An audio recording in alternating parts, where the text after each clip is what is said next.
Welcome, everybody, to our Friday evening 5 p.m. podcast.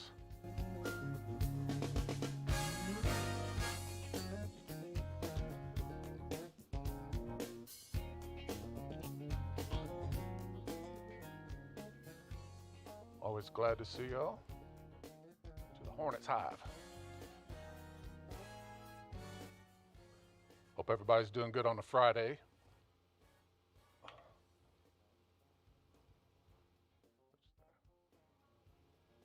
So, let me get this set. All right. So happy Friday. Man, my camera's way out of. There we go. All right.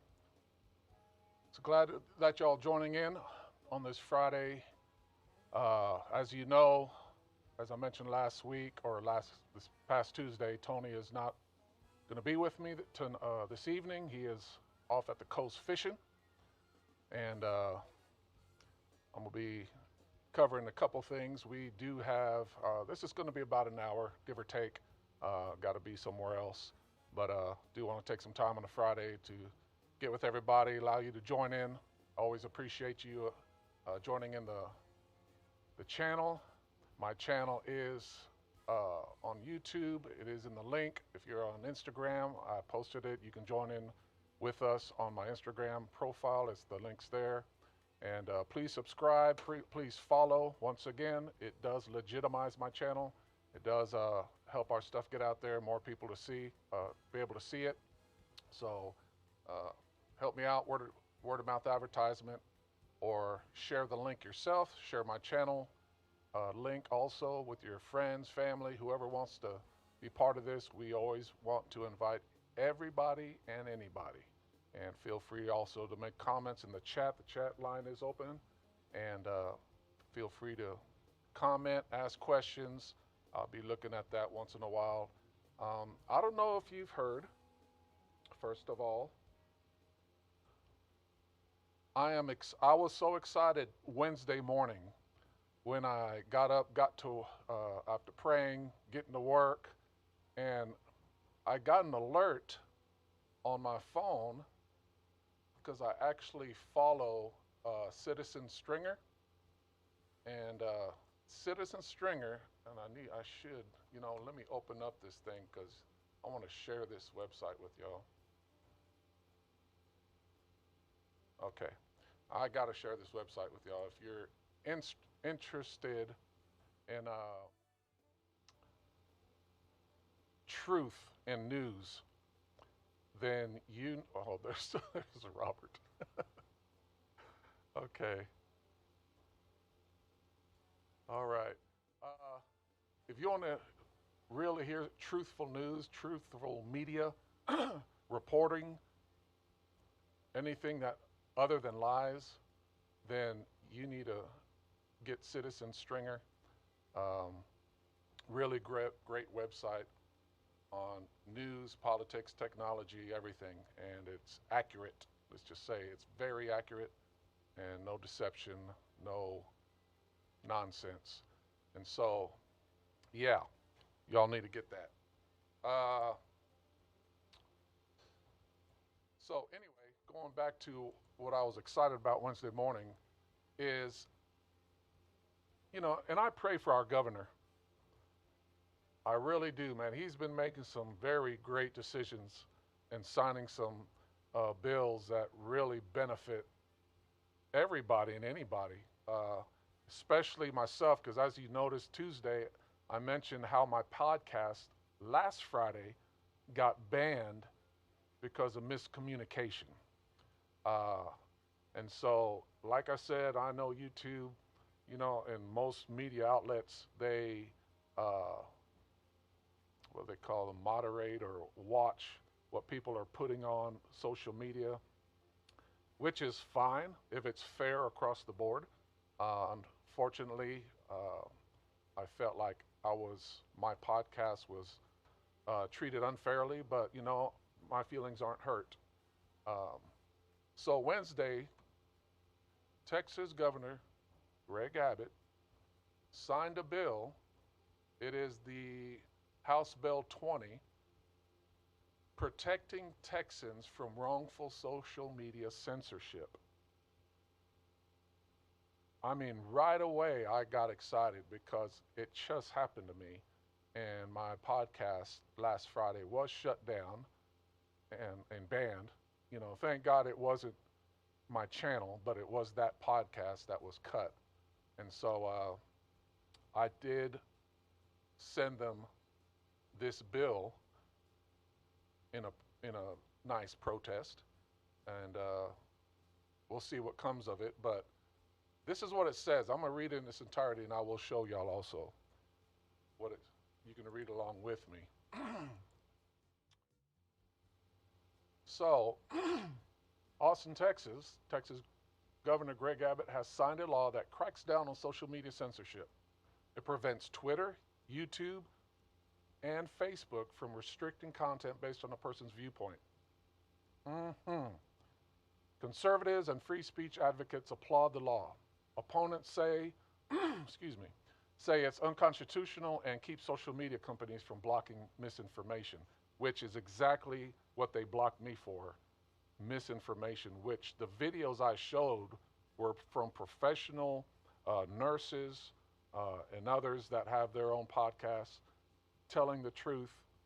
And but anyway, it was misinformation and it got cut. So this bill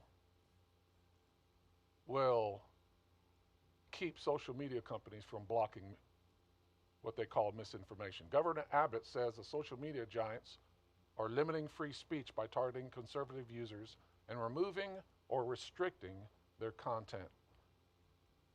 He says, quote, "We will always defend the freedom of speech in Texas, which is why I'm proud to sign House Bill 20 into law to protect First Amendment rights in the Lone Star State," said Governor Abbott.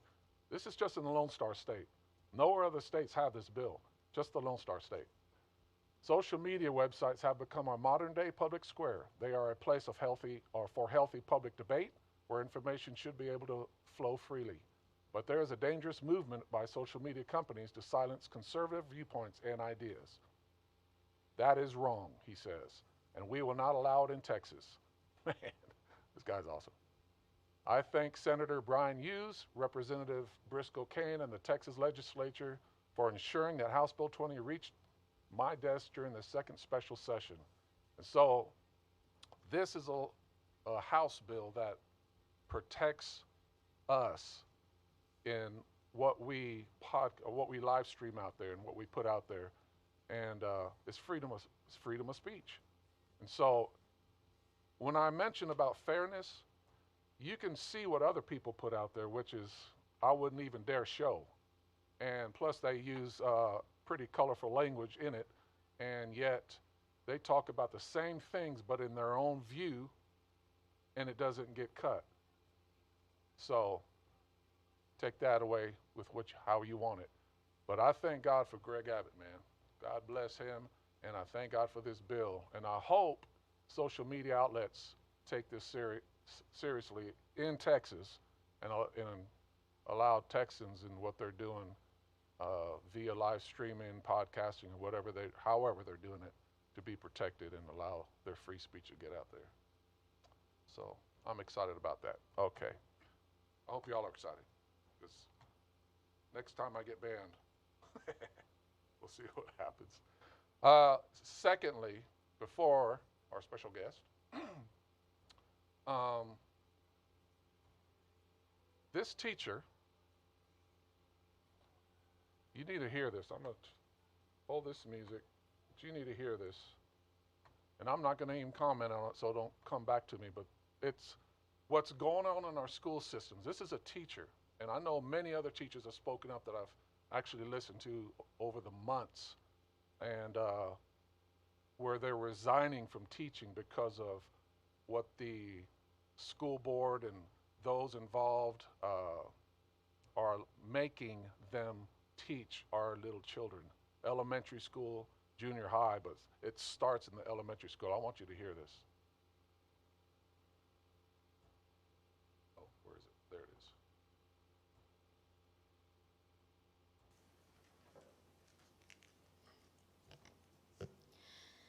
My name is Laura Morris. I have been a teacher in Loudoun County Public Schools for 5 years and a teacher for 10.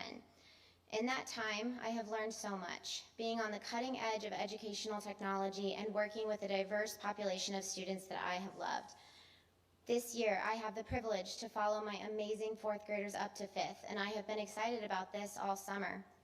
On the other hand, this summer I have struggled with the idea of returning to school, knowing that I'll be working yet again with a school division that, despite its shiny tech and flashy salary, promotes political ideologies that do not square with time. I have learned so much, being on the cutting edge of educational technology and working with a diverse population of students that I have loved. This year, I have the privilege to follow my amazing fourth graders up to fifth, and I have been excited about this all summer. On the other hand, this summer I have struggled with the idea of returning to school, knowing that I'll be working yet again with a school division that, despite its shiny tech and flashy salary, promotes political ideologies that do not square with who I am as a believer in Christ. After reading about your lack of consideration for the growing population of concerned citizens in this division, clearly evidenced by this empty room tonight, where you shut the doors to the public, as well as the emails sent by the superintendent last year reminding me that a dissenting opinion is not allowed, even to be spoken in my personal life, going so far as to send a form to my colleagues and I encouraging us to fill it out if we hear one another speaking against the controversial policies being promoted by this school board and adopted in this county.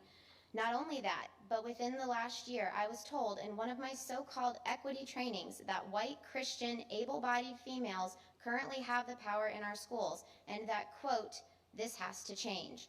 Clearly, you've made your point. You no longer value me or many other teachers you've employed in this county. So since my contract outlines the power that you have over my employment in Loudoun County Public Schools, I thought it necessary to resign in front of you. School board, I quit.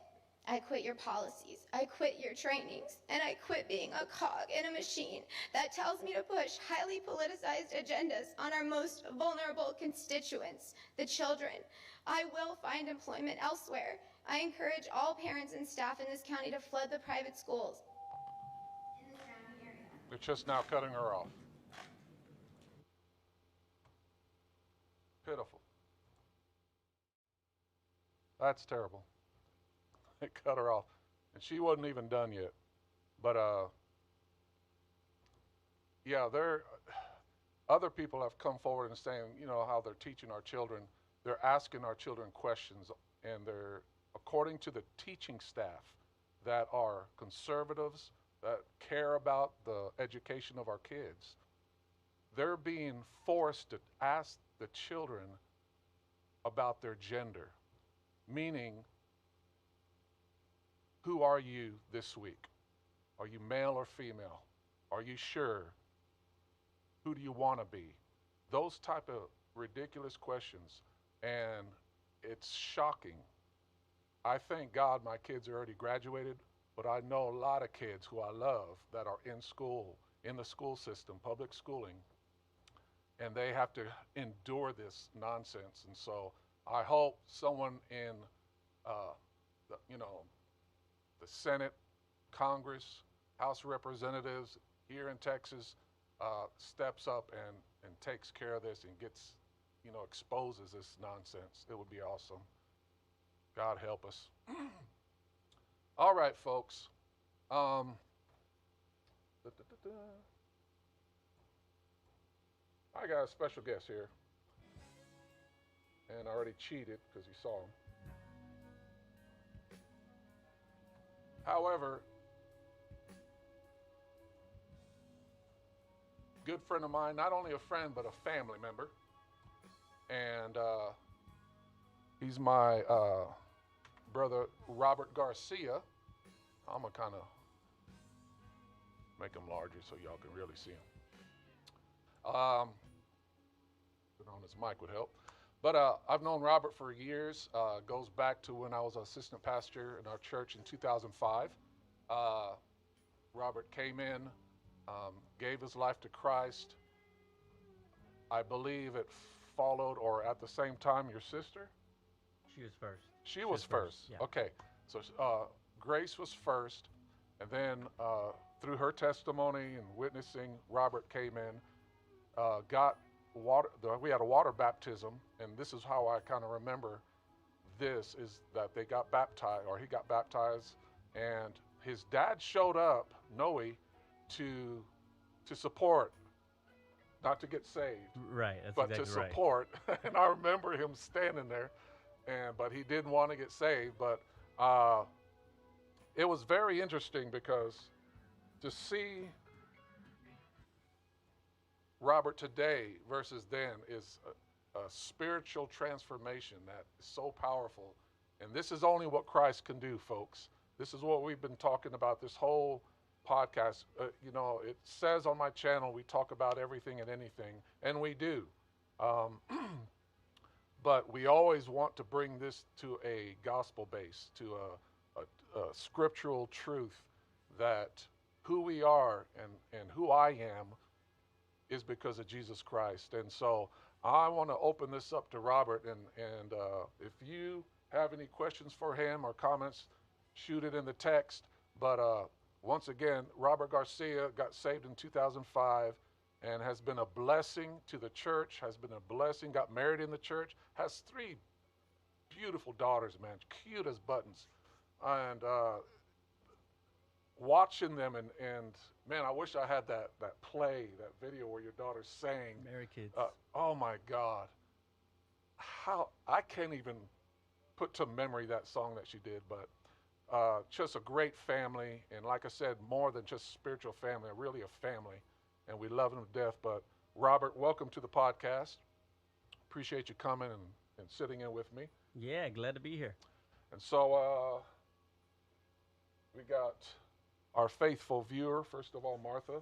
And Martha, probably Liz Yeah, Gordon's yeah. sister, uh, has been one of my faithful viewers. Usually John Rentz will probably pop in here and Sammy. But let's see here. Yeah, I hear you, Martha. That's upsetting if they would start doing that to our children. But Robert, you came in the church in 2005 through your sister Grace. How did that all transpire? Man, so I'm gonna dig back some old files here. I know I don't look it. I am 32, and that was 16 and a half years ago. Wow. Um, praise God, but yeah, it was a Amen. while back.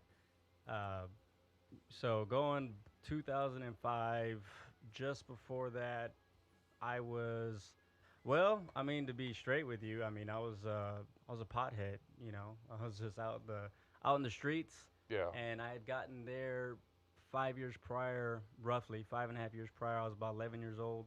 My parents had gotten divorced, Mm. and so from that going forward, I just went straight downhill, and by the time I was 16, I was selling drugs, selling weed. I mean, Wow. that was my occupation at 16, and so Wow. and I mean, all I cared about at that time, in all honesty, was trying to get into an apartment. So that I was literally just talking to my wife about this the other day too. I Yeah. was telling her that I was a real go-getter.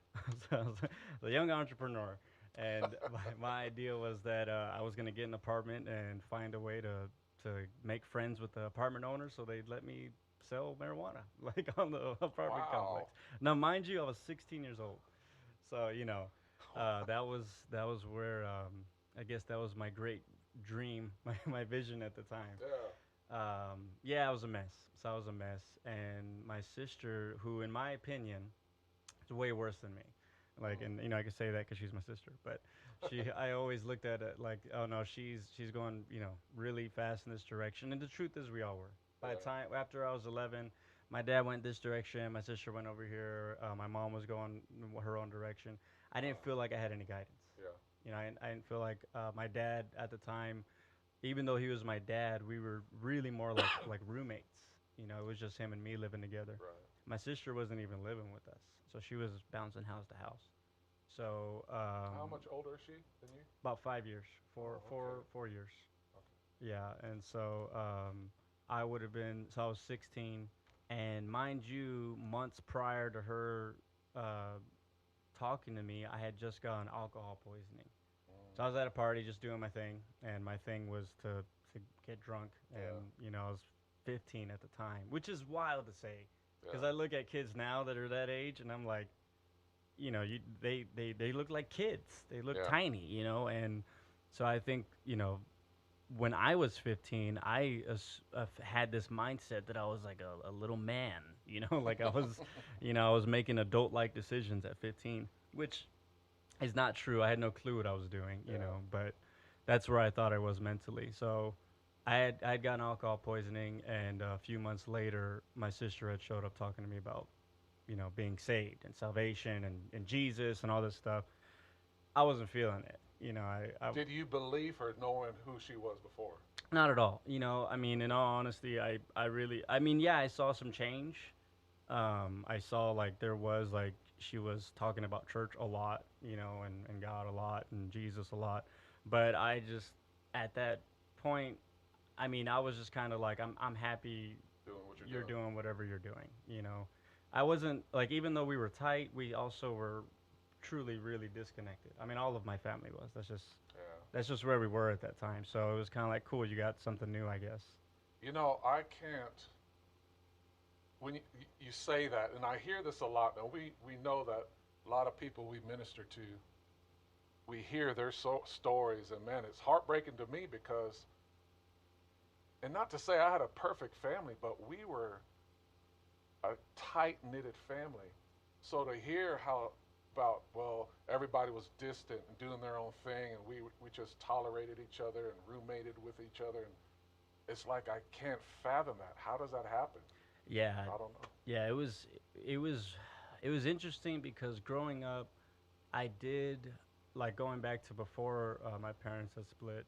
I do Hmm. remember my dad being kind of the life of the party type of person, Right. and like we had a neighborhood, and he would invite everybody over, and I knew my house to be the type that was always open. The door was always open, Right. and that after getting saved, my dad, that's exactly what he did. Even today, I mean, you may have heard him say that, like, come over, just come over. But before, during this time, it was real dark, and we were just kind of, just we were just living our life, and it wasn't Right. anything. There wasn't a lot of vision. There wasn't a lot of drive, and my drive was definitely misplaced. And so when she started to talk to me about it, the I guess the more milestone or monumental conversation we had, because she invited us to church plenty of times, Right. and that was always a quick no. It was just easy to be Yeah. like, well, no, like I'm not gonna go. Like I don't know anything about that place, and they don't know me, and I don't want to go. It's just real easy to say no. Well, it happens to be that your dad Noe is on, and Is he correcting me? he comments. No, I'm actually just kidding. comments. He says that what you talked about earlier says it scared me to death to have to breathe into my own son, and afterwards we joked about cheating death. Yeah, yeah, that was definitely so. So The you overdosed at that time, or what It happened? was just alcohol poisoning. Oh, I actually passed out, and I woke up. Like my last memory was being at a party with my girlfriend at the time and some friends, and yeah. then waking up in a hospital bed. Wow. And it was so bad that like I knew my dad's profession. He's an anesthesia tech, and I knew him as my even today. Like I look at my dad like, oh, he is like if we need to know something medical, anything related to like anything, my Go to him. kids, whatever, I called him, I and do the that was, same now. yeah, and that's how I was growing up. So when he was there crying, he was Yeah. crying, and he kind of looked at me like you woke up, and I can kind of sense, I can kind of sense he wanted to be kind of lighthearted about it, Yeah. but when he started to tell me like, I thought you were gonna die or be in a coma, and he was just broken. He's just crying. Wow. That's it, that to me was the eye opener. Like, man, Yeah. this is serious. This is I could have died. Or like he said, not waking up. So the next day, though, going to school, the attitude was exactly that. Yeah, I survived. I'm Superman. I'll do it again. No big deal. Like it is what it is. I'm moving on. I Yeah. lived. I did it. I Yeah. overcame death. Just You waiting know for the next weekend. exactly, exactly. We say that, and it's insane because I went through the same thing, alcohol poisoning in my life as a teenager, and of course, I didn't have a dad like yours there to help me. It was just a bunch of us kids. The owners of the house were away. The kids were there, and we all worked together. So we partied at the house, and we were playing dimes with vodka, and then I was just beer on top of that. I just remember waking up in the backyard Yeah. and covered in a rug and wondering, oh my God. And then they're telling me later, man, you were white. We thought you were dead. We didn't know what to do with you. So that lifestyle of not just alcohol, but on top of that, just experimental in drugs. And I thank God that all I ever did was just smoke marijuana. I didn't try anything. I was actually scared to try anything harder. I had friends that did. I saw the outcome of what happens, and so that scared me enough to not want to do that. But I did smoke pot, uh, and I don't want, you know, I'm not wanting to uh, lift up drugs and drug addiction, all that stuff. But did you do anything harder? No, no, that was I was the I'm same glad. way. And Yeah, like one of the when I was that same time frame when I got alcohol poisoning, my friends at the time, they were messing around with like, and I don't even know where they get this stuff. I guess I mean, yeah, going back, it's kind of like a shock that I was even to get my hands on marijuana so easily. But they were trying cocaine out, and they were wow, doing all this hard. And you got again 15, 16 years old, we're kids, and I never wanted to do it because we were in football at the time, and we were trying to party and trying to live this fast lifestyle of right, whatever and just yeah, being young and free, and just being dumb. And we would go to football practice, and my vivid memory was seeing them. Well, they would be bleeding from their nose a lot, and then they would be throwing up after practice. And wow, I had that too when I was like trying to drink and smoke and stuff like yeah, while being in practice. But the idea to laugh it off, like it was enough for me to be like, this isn't fun. Like yeah, yeah. this is miserable. Like feeling pathetic. The whole thing. It did hit me, but of course, living in sin and not really having any kind of hope or answer, you just kind of keep doing it. Yeah, so your dad says that your blood alcohol level at that time was a point 18, 3 times over the limit. So, yeah, that's a lot. That's a lot of drinking. Yeah, and I mean, the I wish I could say like that I quickly changed, Yeah, but like he said, it really was a overcame death thing and just kind of. I do remember going to a couple parties afterwards and being offered, yeah, and part of me thinking like, you know, like that fear was there. right, It right, was put into me, and so I knew like I don't know, I'll just smoke. Like that was kind of like my thing. Like yeah. I'll just keep doing this, and So that when was it. your sister Grace started changing, got saved, and you started noticing that change in her, and she was apparently uh, witnessing to you, I guess, and inviting you out. Yeah, there's like I said, there's one monumental conversation we had because we were sitting across the table from each other, and she had a Bible out and she's reading scripture. So now it's no longer like just her opinion; it's like Yeah, straight words she's from the Bible, and she's just pointing out the obvious that sinners don't go to heaven, And yeah, she was real blatant with me, like I don't want to see you go to hell, and hearing that, part of it did touch me, like okay, like I'm seeing that this is a lot more than just her trying to be right. good. But the other part of me was just offended, was just straight openly like, and sure, conviction and you get that, you understand Exactly, that later, exactly. but at the time, Yeah, as just living in sin and doing what I want, and then being told, hey, this exact thing you're doing is gonna send you to hell. It's like yeah, I don't want to hear that. I don't need to hear that. That was my mentality, for a couple months. yeah, yeah. That's what I was going to ask. How long after that did you actually make a choice to, hey, let me go check it out, or how did that come about? So I was invited many times, just by my sister. for the church specifically where we go now, and it was about a couple months, and then there's two I guess you can like gotchas, and one of Mm-hmm. them was um, when I was actually learning how to drive. Now, granted, I drove a lot at this time, but I needed actual hours, Yeah. and so my sister and I would just go drive somewhere. I would just drive, and she would mark it as my hours. But she was sneaky, and she would take me to the church parking lot.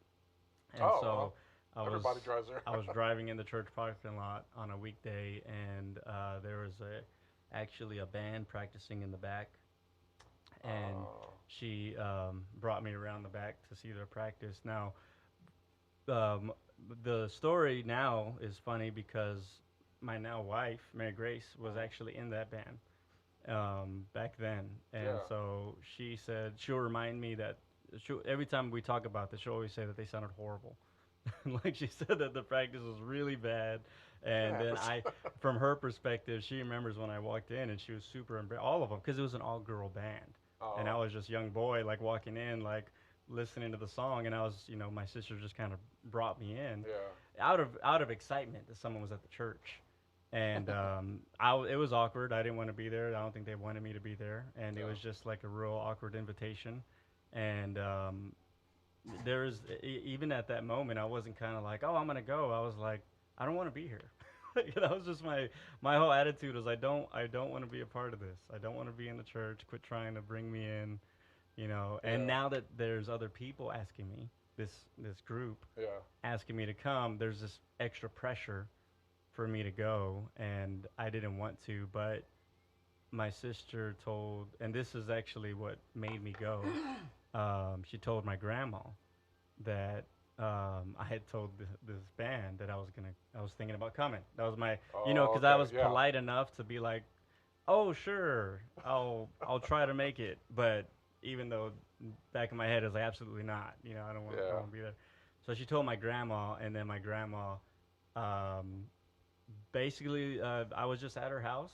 She she gave me a hug. I was saying hi, and she was like, "I heard you're gonna go to the church," and I was like, what? Like, where is this coming from?" And she's like, "Yeah, you know, Grace told me you're gonna be going," and I was like, "Yeah, Grandma." And the craziness is, as wicked as I was and involved in all this nonsense, there is this sense of purity with my grandma. Like, That's what grandmas are. That's how they. Yeah. the fact that I told her that I'm gonna go, now the pressure's on. I have to go. Now you got to. I have to. And even though she said church, the other gotcha was like, you know what? I'll go to the concert and I'll say that I went to the church because it was in the back of the church. It was a warehouse. Yeah. That's where we were doing it. So that's actually shout out to my grandma. She's the reason why I actually started Okay. to go. It was that grandma pressure. So it was a concert uh, salvation, or was it actual church service preaching for you? No, it was at the concert. Okay. So I went to the concert, and I do remember a couple of the groups that played, and I was in awe, like, because the only concert I'd ever been to before that. It's a very strange concert, but it was Snoop Dogg, Linkin Park, and Corn. Oh my gosh. Yeah, and the weird thing is it was all together, like Oh they my. there was a set, and that was the only concert I've ever been to. And the only thing I remember is everybody got really drunk and really high, and then watched the concert. And I was, of course, underage, Yeah. and so even though I was normally in that environment, I was actually sober because I was underage, and people weren't just gonna like give me stuff. And so I was there, and I was sober watching this concert, and I wasn't Okay. having a fun time at all. Like, I was just like everyone else is all drunk and messed up, and Yeah. I'm watching this. I wasn't into it. So compare that to this concert, and of course, there's a message, and they're Right. saying it, and I wasn't feeling it. I really wasn't. I remember being very agitated, Mm. bothered, and did not want to be there. And granted, I've always been a pretty happy person, just Right. naturally. So I didn't show that, but I very much did not. I was very uncomfortable. Right. So they did an altar call Pastor Mark Rodriguez. He preached back when he was a disciplet, Was just this? a young disciple, Oh and yeah. so Sammy's on first dad, but he preached, and I did not raise my hand, which is why for people who go and see altar calls and they don't see people raise their hand, that does not mean they're not touched, Oh yeah. because I didn't raise my Absolutely. hand, and someone approached me and asked me if I wanted to pray, and right away I was like, yeah, I do. And even though I inwardly it was a battle, inwardly it was like Yeah. absolutely not, get away from me. I don't want to talk to anybody. And even when I said yes, I still had this like I'm just being cordial, I'm just being Yeah. polite. But as soon as I got up, it was an immediate commitment. You know, funny you said that because, and I don't want to input myself in this too much, but it's so true because I'm standing in the back against the wall, and I'm so convicted. I'm so uncomfortable. I'm sweating through conviction of the preaching, and I don't even remember what was preached. But Isaac Cortez took me to the altar, led me in a sinner's prayer. I didn't want to go. I can't, it's that in between. You say, I know genuinely I need to. I feel like I want to go, but I don't want to go. You know. But when I did it, as soon as I got up, man, there was a change. There was Yeah, something.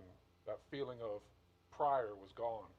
So I hear what you're saying. yeah, It's supernatural. yeah. I definitely didn't want to do it. At least that was the I guess the face, like Yeah. that was what everything that was like being expressed inside of my mind internally. This battle, it was like I don't want this. I don't want this.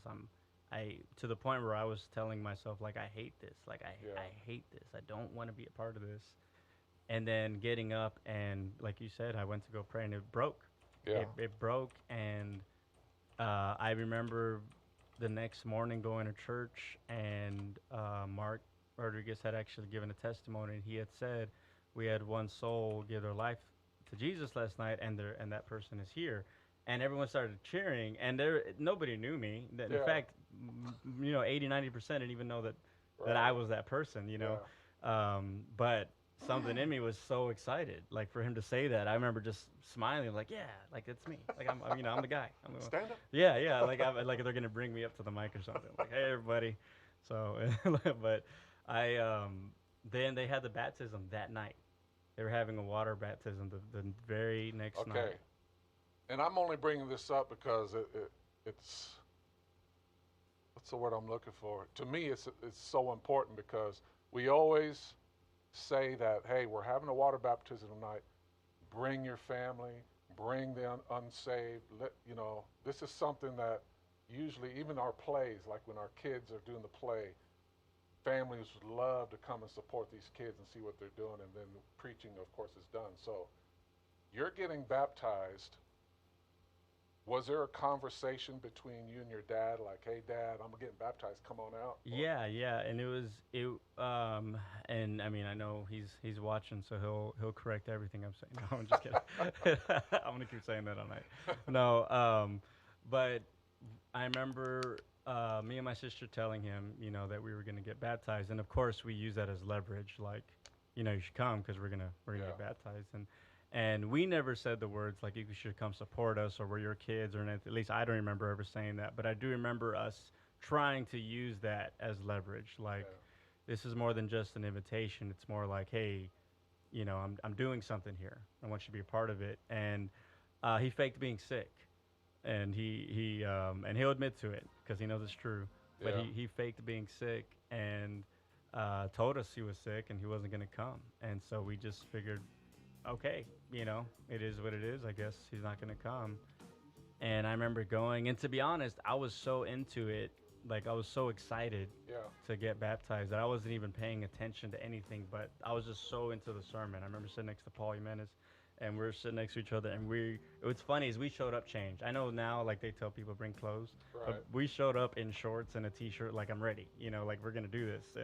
And we listened to the whole sermon like that, and we sat down, listened to the sermon, and then in the middle of the sermon is when he came in. Now, to give you a visual, back then, he intentionally left his labret piercing. He had a piercing right here, And and it who's was that? labret. It's right here. Like a Well, little who did piercing. that? My dad. Oh, Yeah, yeah. okay. So he had a piercing right here, and it was like a sharp arrowhead, and he made sure to wear that when he showed up. He wore a sleeveless Okay. shirt, showing off his tattoos, and tried to look mean mugging, and he was in sweats, like very I think I remember. like not caring, Yeah, just kind yeah, of like, yeah, okay, leave me alone, like. yeah. And he walked in, sat right in the middle, and just kind of folded his arms and just a mean mugging face, and just did that during the sermon, and during the altar call, he broke like a baby. He was crying and went to the altar. God touched him, Amen. and he went to the altar. He gave us a big hug, and he's just weeping, and even though I was excited, I was more like wanting to get to the baptism. He's holding Right. me and my sister, and he's excited. And I'm kind of like, all right, I need to go get baptized. Let me go. And a sudden decision. He Yeah. decided, he's going to get baptized with us, that night, and he did. We went up there, and it's funny because when I went to testify, we do the testimonies Uh huh. at the baptism, and mine was very short. I was just so happy to be there, and it was very simple. Like I'm here. I got saved last night, and this is my first church service, or this morning was my first church service, and I'm gonna, now I'm getting baptized, and I just smiled real big, and that was it. And I Yeah. just went, and then my dad goes up after me, and he lays it down. He's like, just so you know, that guy almost died, like like a few months ago. Like he like brought up the alcohol poisoning, and Oh, he okay. brought everything up. And it's not that I was trying to hide it. It's just that Yeah. I was just so Yeah. excited to get baptized. But yeah, we all got baptized in the same night, February 27. I got saved February 26, 2005. My dad was the very next day, baptized that night. So, and this podcast, oh wow, I look like oh well, let that go. This podcast is like a 3 to 5 second delay. So when you were saying earlier about, inviting your dad and hey, I'm going to church or this or that. He says, I said, good for you. You do what you think is best for you guys. I'm good. Yeah, And I guess when before his salvation coming out to church, he was mad dogging everybody. it's true. Yeah, yeah. No, he was I'm glad definitely he's saved, Noe. he definitely wanted to give off the tough guy image, Yeah. Which everybody, of course, knows him as a big teddy bear, Yeah. But that was his thing back then. It was definitely to put off the tough guy image and uncaring, and Wow. and salvation changed that. you Yeah. know. But yeah, that was 2005, and it was immediate. It really was. Not to say that because of me, but I remember the church being Right. very active, and still is today. Yeah. But I mean, the following week, that weekend, we were in Corpus, and like it was just there was outreach after outreach going somewhere. Ernie Right. Toppin had come in for a revival, and Yep. that's what I knew getting saved. Like I just came in, and it was just like boom, boom, Yeah. boom, boom, boom. It was just constant. I got saved in February, March, April. So 2.5 months later, I played Joey Senna in the wrestling skit. Yeah. I mean, it wasn't even a full 3 months. Wow. I mean, it was like boom, boom, boom. Like that's just how things were moving. It was Man. very, very fast paced.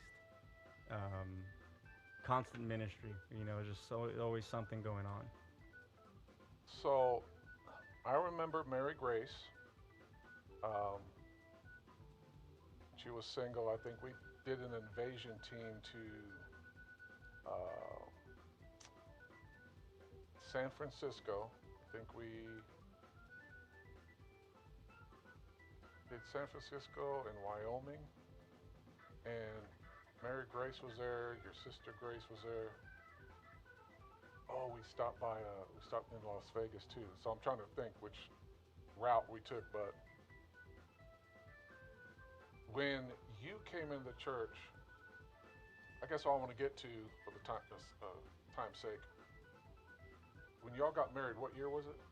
2010. 2010. Uh, I'm not sure if I was here. I don't think you were. I think you Was it came. early? You came maybe a year later. We came back in 2010. So we got married in the summer, Okay, yeah. So we July. were still out. Yeah, and you came Okay, maybe within months, I guess. okay. Uh, so y'all got married, and how did that?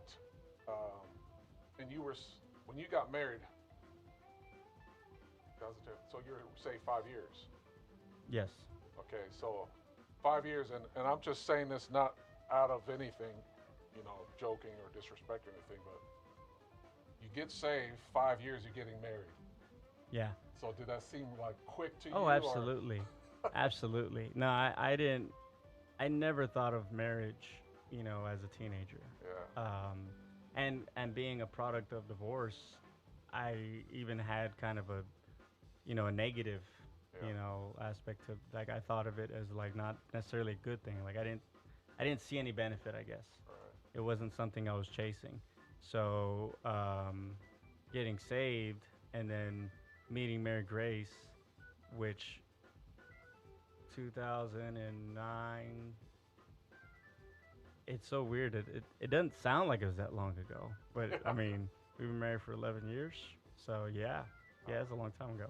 But but yeah, we had started. Oh, speaking of. Is she on there? She's correcting me too. Everyone's gonna correct me on there. Oh, so. okay. No, she corrected me actually. She didn't go to San Francisco. Oh, okay. So I think it was um, San. No, wait. It was Las Vegas. It was Las Vegas, and she also said she went to Chicago. Yeah, Okay. I remember seeing her in Chicago. Oh, I remember seeing her in Chicago. No, I'm Yeah. Okay, so 2005 salvation.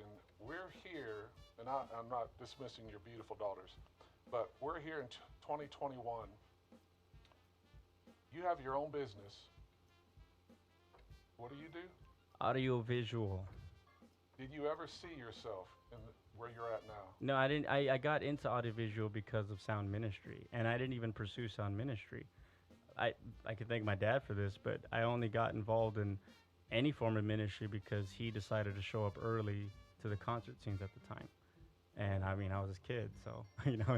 we went together, and that's how that. I mean, sound ministry came after the fact. Like, it wasn't something I was pursuing. So, man, I'm thinking because, well, I guess we can fit this in because it fits in mine too. I don't have a college education, Same. no degrees. I base everything I know. It was trial by error. Amen. And learn as you go. But and I'm thinking, okay, to say, I got saved at 22, 1986. So the same time span from when you got saved to now is 11 years. Right? Wait. No. Yeah. No. I'm sorry. 16 years. Right? Oh yeah, total. From salvation Yeah. to now, Hmm. 16 years. So roughly, we can say when I was 38, I can honestly, this is embarrassing, I can honestly say I didn't have what I see you have right now as far as the knowledge, the self-employed, and believe me, folks, I don't know why it's grainy like that, but anyway, I look to him a lot, to tell you the truth. I think the older I get, and believe me, I pray for my brain that I can sustain things and comprehend things. But when I can't, rather than getting frustrated or like, Robert, I need your help. This guy's so busy, and I'm not, this is not an ego thing, and we got a good balance within both of us. But I'm telling you, I thank God because I can go to Robert. Thank God I have Jen and Will with us in sound ministry, Yeah. and We're still shorthanded, but I thank God. And you know what? The people we minister with in sound, we're all family. That's so cool.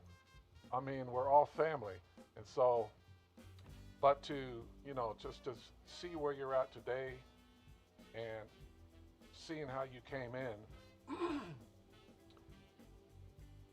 it's just the power of God and transforming a human being, taking them out of where they were, whether that was drugs, alcohol, whether that was a gang, and domestic violence in the home, wherever, and so messed up that we weren't looking for God. And this is the thing, the excuse people use sometimes when I witness, is that, well, when I feel like I need to find God, I'll find him.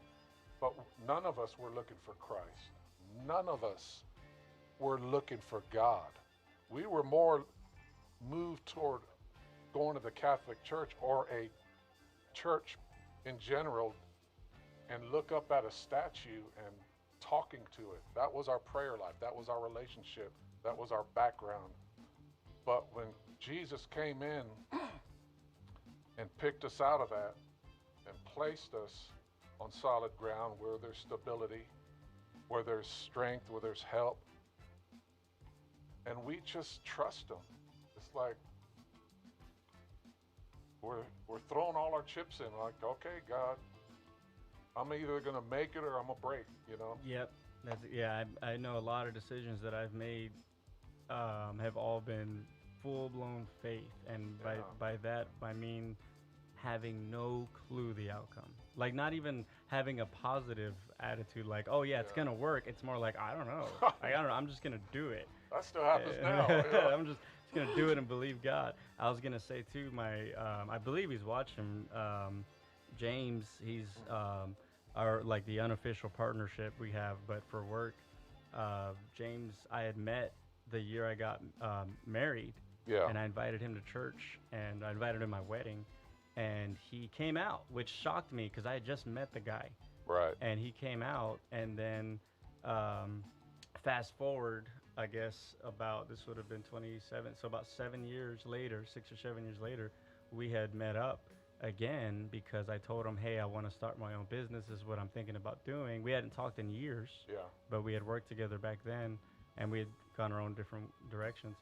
And then when I called him, he is like, I'm doing the same thing. 6 months prior to that, he had already started his own business and doing everything. And when we had, linked up, of course, we had to relearn who each other were. It's been 6+ years, But today we have that relationship for work, and I can go back it goes back to me inviting him to my wedding, that many years back, and through that relationship we had at work. And it stood out to me that he was willing to come out. Like, it just shocked me that he came out. So James, if you're watching, you can come back out. But we started working together about 2017, and and he was so many steps ahead of me when it came to the business, and we just, like, kind of started to help each other out, wherever we could. And now to see what it's become, I still look at it like, I know, of course, we're doing our part. We're studying and everything and all that. But I can't help but look back at it. All started because I invited him to come to see me get married, at the church. And that's really where the spark started, and now we're working together. Wow, that's awesome. Let's see here. Oh, same thing. Okay.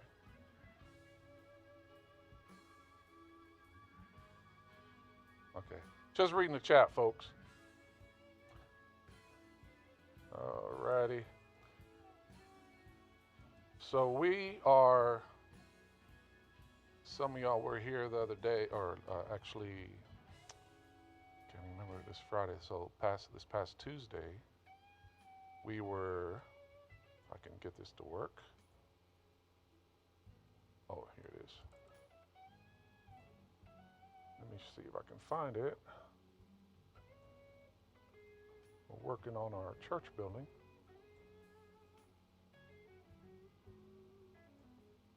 Pictures. Well, I used one in my. I saw the last one. Okay, Yeah, yeah, that was. the one in the front, the rock. Yeah, of course. You can tell I'm not a photographer because I I had the porta potties in there. So I think that's in a different file. So anyway, okay. Funny thing is, no, he says. Funny thing is, clothes that I too look to Robert for guidance sometimes. Clothes?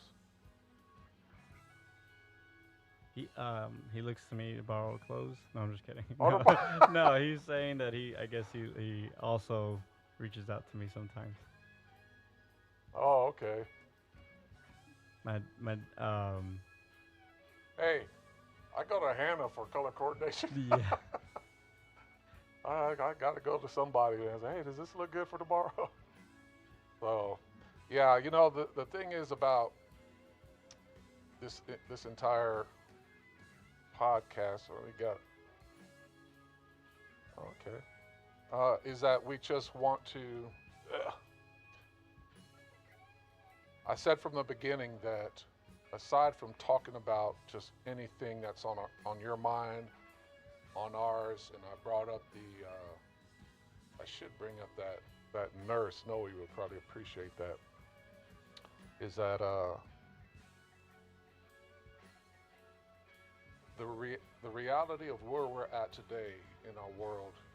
We're dealing with so much, and I got this clip. I may show it on another day. Biblical prophecy about where we're at today, and we're also doing stuff like that in Sunday school. But folks, if you've been hanging in with us and you're joining in, we got quite a few people on. Not everybody's talking, which is fine. You're viewing, you're listening. That's why we're here. Is that you can know Christ the way we do. The Bible, the gospel, and the sacrifice that Jesus gave, it's a free gift. The thing is, you don't have to pay for it. You don't have to do anything other than make a choice and saying, I'm going to accept Christ in my life. That's what we did. That's what our families did. And you don't have to have it all together, right? Man. You don't have to be the brightest, because I'm sure not. You don't have to have all the answers. You just come, like it says in Matthew and Luke, it says, come as children. Children, you have something new for a kid, man, they gravitate towards it. They want to hear about it. They want it. And that's what Jesus tells us to do, is to come before him like little children, innocent in a sense, wanting what he has to offer. And man, I don't know. Well, I can imagine where I would be today if I didn't have Christ. I would probably be, we always say I'd probably be dead. And I may be, but the thing, in reality, I wasn't the guy that really ticked anybody off. I didn't look for, to make people upset. Everybody knew the Williams kids as just, wow, great, rounded children, polite, courteous.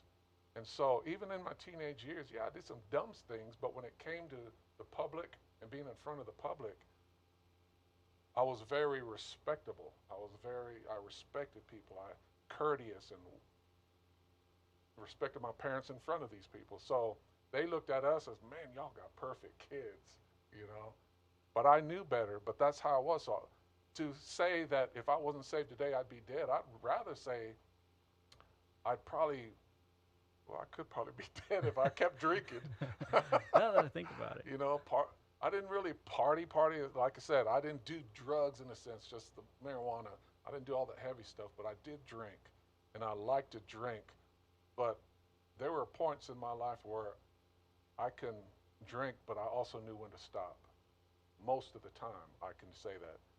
But I actually think it's an opinion, but I feel like it's scarier when you have these people that kind of have that feeling like I'm okay. Yes. Yeah. Like they're like I don't really need this. Right. Like for me, my battle was I knew I needed that. Like I absolutely knew I needed to stop living the way I was Hmm. living and change. And it's unfortunate because I've given my testimony and people assume, oh yeah, well you needed that. You were a mess. Exactly. You were a Yes. mess. Like thank God you got saved. Like you're helping out the the neighborhood. We're thankful that you. Yeah. But it's scary. I think it's very scary to hear that testimony. That's like, well, I just I had it all together, which is not true because Right. you can have the money, you can have the job, you can have the quote unquote success, Yeah. that the world defines as success, and still not be fulfilled. True. Still be empty and not know it. You can have that facade, that image that says, "Oh, I'm okay." Yeah. I'm okay, and that I think that's scary. That's true because, and I'm relating this to backsliders. I've heard people say, well, you know what? They left the church, yes, but they're in another church. And, and I was like, well, that's fine. Okay. I have no problem with that as long as they're getting the preaching that's needed to keep them saved and aligned. But when you see people and sometimes you see having a channel and having texts and emails come in or even social media today, you see them post like Christian verbiage, Oh, sure. Bible scripture, and yet you know better. And as I say that, people already say, "Oh, don't go there, Cliff. Don't judge it." That's not a judgment statement. It's sad because there's so many people since I've been saved. There's been so many people, man. I cried over when they left. I mean, it was a gut punch, and it saddened me for so long because I didn't understand why. And I'm gonna have John Rentz on one of these Ooh, days come on. because if it wasn't for John, and God gives us people in our lives to help us to step in, and if it wasn't for John, I probably wouldn't be here today because I was on my way out by choice. I was going through it, and this is not years after my salvation. This is within a year probably. I didn't understand why am I. I thought this was supposed to be different salvation. I thought this, and it wasn't. So I was about to walk, you know, and John saw that something was bothering me, and I was out in the parking lot getting ready to get in my car, and he followed me and he called me back and talked with me right there in the parking lot and told me, man, just hang on, Mm. you know, just give it a chance. It hasn't been long enough yet. Give God a chance. Hold on, he says. And that word, just that phrase, hold on, I'm like, you know what? All right. And I'll come back to the next service. And I did. And God met me and just, I don't even remember exactly how I interpreted what God said to me or did to me. But all I knew was it can get better. Yeah. It can get better. And that's why I love my brother. John Rentz is country as country gets. And I never liked country. John, if you're listening, I love you. Don't be mad at me. I hated country when I was a sinner. There's nothing about the music, all that twanging and rare, that bothered me. But when I got saved, and ever since that country brother stepped into my life, and in my view, in my opinion, rescued me with God's help, but he stepped in to help God rescue me. That's why we hug so big, because I will always appreciate that him seeing that and saying, man, I need to step in because no one else is walking after him. That's how I see it. So when people go through things as a Christian, you know, I feel like if we see, because we can smile and make it look like everything's fine, Oh yeah. but it's like you can kind of see past that smile. You Yep. know, I always was told by counselors because I had a speech impediment back then, and I always had to. They taught me look at the lips when people speak so you can make out the words and hear. Don't look at their eyes. Well, now I learned how to look at eyes because aside from the mouth, through the smile of, oh, I'm all right, Yep. I look at the eyes. And it's like the eyes, what they say, windows to the heart. I can see that they're battling. I can see they're going through something, and I can step in. And I don't know if you ever had that encounter, Oh, but man, absolutely. it it does so much if a person just stays and listens to you and responds to that. I think that's a big part of it because we try to, we want to invite people to church. We want to see people saved, and it's nice to see when they come in. But there's also, I feel like the next big step when people come in is what you're talking about, starting Yeah, to create relationships right. and be willing to ask for help because that's what maintains you. That's what keeps you faithful. Is it's a lot more than just coming to church and worshiping God, and God knows that Himself. Like Yeah, He is the one who's putting in the Bible and told us, like, don't forsake the assembly, the group, right. the church. Like, there's so many people that don't go to a church, have a Bible, and maybe they watch streams or whatever nowadays, but they don't have relationships. And I have to say, like, those kind of people, when they try to bring up the New Testament, Hmm. it's like you don't understand the New Testament because Right. you're not going to a church. Yeah, You need to you're go like a to you. lone ranger. Yeah, you need to go to a church and build relationship. And when you try to be like a lone ranger and then try to, just associate yourself with everyone who calls himself Christian, Yeah, then doctrine gets really weird really it does. fast. That's why great you mentioned that because I think it's in Corinthians or Thessalonians where it says the preaching to the cross to them who are perishing is foolishness. There's not an understanding. You know, we try to, or people try to interpret what Scripture means to them at that time, but it may be a misinterpretation. And that's why when the preaching of the cross to them who are not saved is foolishness, that's exactly what it is. You need a church. You need to assemble. You need people. You need to hear preaching. That's Yeah, how you need people a grow. relationship Relationships, because yeah. you do need people like how John was able to tell you to hold Yeah. on, and I appreciate people. Cliff, you've done the same thing for me. Like to be able to speak in my life, and the fact that I'd be willing to actually have myself open enough to listen Yeah. as opposed to like closed off and like, because then I'm not gonna stick around. Yeah. There's no way. It is the relationships in the church that help you maintain your relationship with God. Yeah. Oh, Dominic's here. Hey, Dominic. James is here. Oh shoot. Welcome, brothers. Welcome.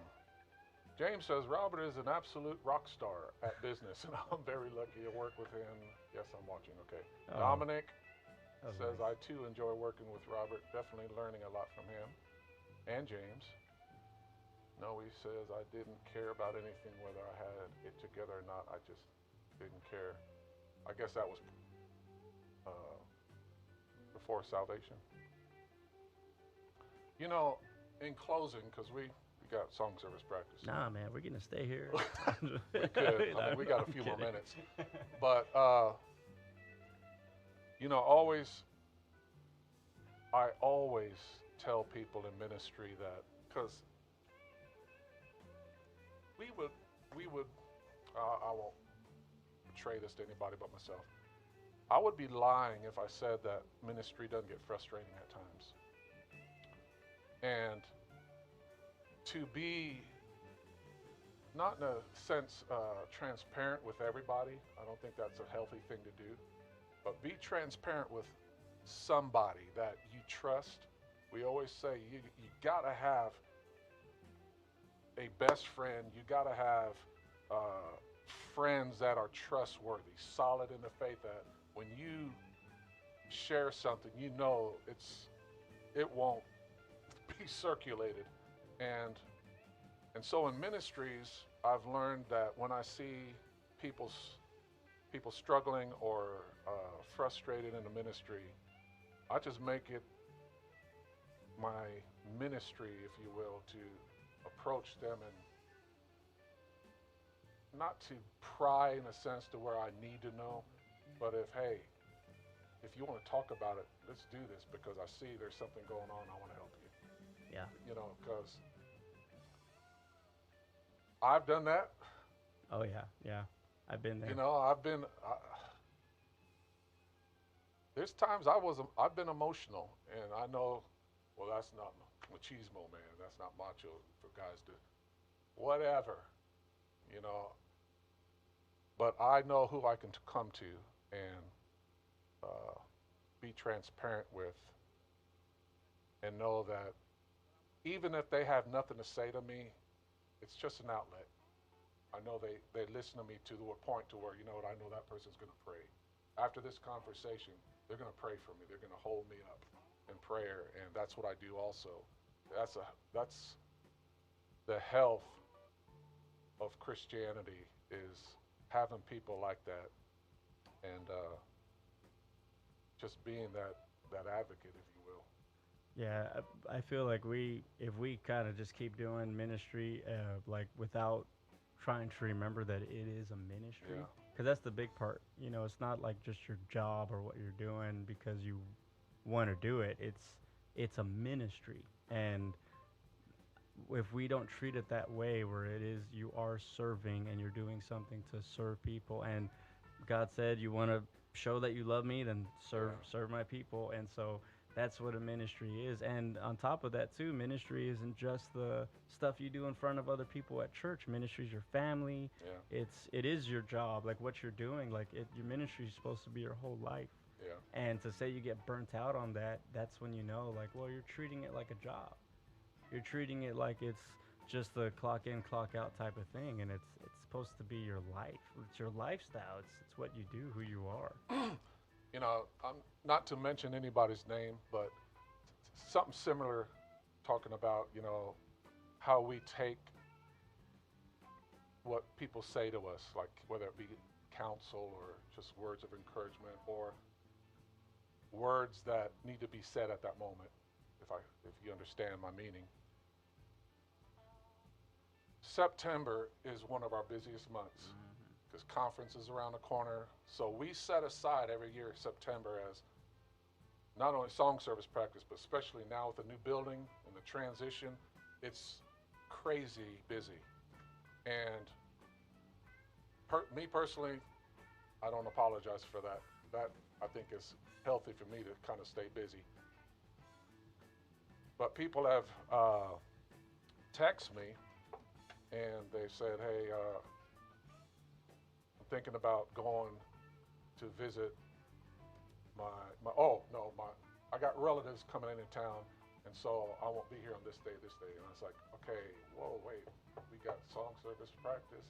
And it's not being insensitive, but the thing is, we go ahead, we've known this for some time that, I don't know why I find it hard to say or explain this sometimes, but I told them, like 4 different people, I was like, I'm sorry, no, we need you there. Plan that for after conference. Well, there'll be a little bit of space where, hey, we can breathe a little easier. But no, we need you there. We need you there. Sorry, denied.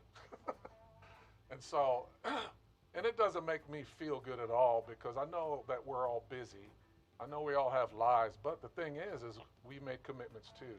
And that's the thing I've learned with my own discipline in my own life with ministry, is that I've had relatives that I haven't seen in forever come to town, and I was like, that's a bad day, I got church. I'm sorry, I'll try to make it out. Well, no, we're leaving. Okay, sorry. And it's, me personally, I know what's on my plate, and for me to discard it or substitute it for something that's more relaxing or easier, I don't think does my spiritual health any good. My opinion. And so for me to say no to other people that are in the same ministries, I feel I feel that, hey, I'm gonna help you here. You know, it's bad timing. That's all it is. It's bad timing. So if you can reschedule that, but we need you. We need you in service. We need you for song service. We need you for this, and I hope you understand. And they all did, but it's just like, wow, why are they asking me? But it kind of shows that I've built something in that relationship with them that for them to ask me is humbling, but the hard thing is tell people no. And Patsy Pena, if I can go on for a little bit, Patsy Pena years ago when we were pastoring College Station, Patsy Pena took it upon herself every month to write letters to all pastors' wives that were out of our Texas church and others that she knew. She would write letters to every pastor's wife just as an encouragement and scripturally based and just words out of her own heart. And she wrote one to my wife one time that says, God's no to our request. And it was so powerful, I turned it into a sermon, preached it. Wow. And, you know, there are times where, you know, we ask, hey, I'm thinking about this or doing this or going here or can I have this, whatever. And when we hear no, we're like, wow, what's up with that, you know? It's like you already mentally said, yeah. you already thought that, well, the script is you say yes. I know. Like, but and believe me, folks, I'm preaching. I'm not preaching. I'm speaking from experience because I've had pastors, I had brethren, I've had people tell me no many times in my Christian walk, and in the beginning I was like, whatever, you know, and I actually did rebel once. God's grace, but God's no to our request sometimes is that, you know, God's a blesser, but when we say yes to God, sometimes God depends on us, you know. When we say yes to God's people, it's like saying yes to God because we committed ourselves. We said, like door directors, people that come to door directors, hey, you need anything, I'm there for you. Mm-hmm. Well, that's a commitment. That's a bond. You've pledged yourself, you know. And so, I don't know. I don't want to go too far on that, but anyway. Yeah, so ministry's healthy. We want people in ministry. I would love to have people in sound that, number one, has an ear for sound that can run a soundboard. If not, you can definitely help us set up, break down, but all that goes through Pastor and then he goes to me. But we need people in ministry, man. I think it's a healthy thing to be busy. Oh, amen. I was literally just telling Mary Grace. Sorry, I didn't let Robert talk much. Sorry. No, I think I just told Mary Grace that today, actually, that a lot of people who complain about ministry or like church and everything like that, yeah, when they don't get it, look at 2020. We were all at home, and people lost it. They went crazy, you know, and it's because, believe it or not, you want to be stressed out. Like you want to have something to complain about, you know. Like there's something there that's like I want to be moving. I want to do something, and people think that means I want to travel the world and I want to sightsee and that's exciting, but it's not as fulfilling as just being stressed out and bothered by people. I don't know if you've ever heard this saying that I was social distancing before it was popular. Yeah. The number one thing I missed throughout the COVID thing and the lockdowns was fellowshipping. Oh yeah. That's the number one thing, man. When we were able to fellowship again, it was like a breath of fresh air, a breath of really new fresh air in my spirit, because it was something that it was part of your being that was, I don't even know how to say it. It was just quenched. Right. Or put back in inventory, and hey, you can't use that right now. And that's something God intended us to do that keeps us sane. I can say I was like the opposite, because my Mary Grace knows, like, I'm the type that will always decline. I'll always be either too tired or I'll have some Oh excuse like yeah. I don't know, I don't know, I don't know. But then as soon as we go out to fellowship, I'm the one that's talking too much Yes. and staying late and like she's trying to go and I'm like, well, we're talking, we're hanging out, Yeah. and it's the total like it's always like no no. But then once we step in there, like you said, there's something in there that's just like you want it. Well, it's a perfect example. Pastor Roland Pettis in Austin called me this past week. Said, "Hey, man, you interested in doing the basketball rally? We're doing a 3-on-3 tournament and all this." And I was like, "Well, you got to ask Pastor already approved." I'm like, That was your way out. It was like, oh, Pedro's not gonna let me go to that. Nah, I'm good. so I'm going to Austin next Saturday to do a basket. You know, but I'm like, oh, Austin, the traffic. This is all going through my mind. Traffic. Oh. But man, when every time I do them, it's such a blessing, man, because you get to preach and minister to people. You get to hand out awards for their, winning a game or whatever. And so it's always rewarding, and I come back refreshed in myself. It's just the thing. But the pre part of that is like, it's gonna be hot.